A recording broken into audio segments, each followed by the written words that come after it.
Hello guys, तो कैसे हैं आप लोग। उम्मीद करता हूं कि आप सब बहुत अच्छे हैं। एसडी पैथ हॉरर स्टोरीज में आप सभी का स्वागत है।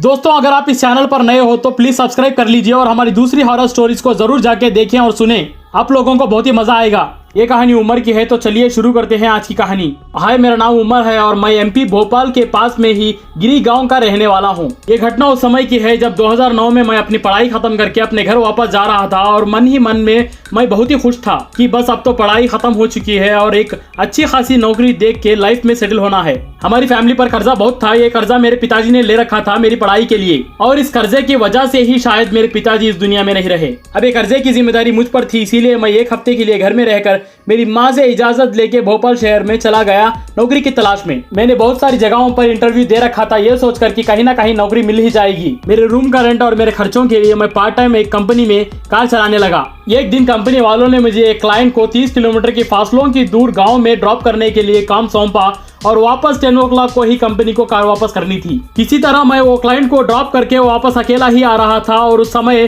टाइम लगभग 9 बज रहे थे और तभी से मेरे 12 बजने शुरू हो गए। उस सुनसान सड़क पर मैं कार तेजी से चला रहा था कि इतने में ही किसी आदमी को बीचों बीच सड़क पर खड़ा पाया और जब मैं अचानक से कार रोका तो वहां पर कोई नहीं था। मैंने सोचा कि ये एक छलावा है और आगे बढ़ने लगा। कुछ ही दूरी कार लेके मैं आगे बढ़ा ही नहीं था कि इतने में ही पीछे की सीट में किसी को बैठा हुआ मिरर में पाया। उसका चेहरा साफ तरीके से दिख नहीं रहा था क्योंकि उसके लंबे लंबे बाल उसके चेहरे को ढके हुए थे और उसका मुंह नीचे की ओर था। और मैं शॉक में अचानक पीछे डर के मारे मुड़ के देखा तो वहां कोई नहीं था और कार रनिंग में ही थी। यही कि एक 80 किलोमीटर पर आवर की स्पीड में अचानक से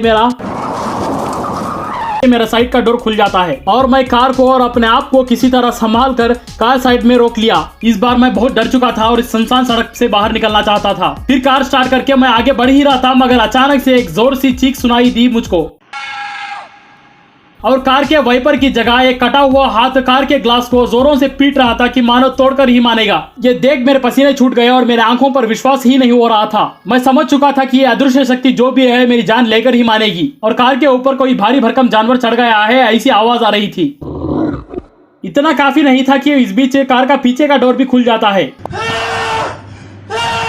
और मैं समझ गया था कि ये मेरा आखिरी वक्त है। और अचानक से मेरे पिताजी के मेमोरीज मेरे दिमाग में फ्लैश होने लगे और मैं मेरे पिताजी को याद करने लगा। और मानो या ना मानो वो हाथ और ऊपर जो भी जानवर या आत्मा बैठी हुई थी खुद ब खुद गायब हो गए और वो कार का बैक डोर भी अपने आप ही बंद हो गया। और इस बात से मैं समझ गया कि मेरे पिताजी इस दुनिया से जाने के बावजूद भी मेरे हर एक कदम पे, हर मुश्किल समय पे मेरे साथ हैं और मैं अपनी मंजिल पे सही सलामती के साथ पहुंच गया। और मैं फिर उस काम को छोड़ दिया और मेरी नौकरी भी लग गई। ये सब मेरे पिताजी की दुआ ही है जो मैं आपको आज मेरी कहानी बता पा रहा हूँ। इसी तरह की कहानियां जानने के लिए हमारे चैनल को सब्सक्राइब करें, लाइक और कमेंट करना ना भूलें। मैं आपसे मिलूंगा अगली कहानी में, तब तक अपना ख्याल रखें। Thank you very much.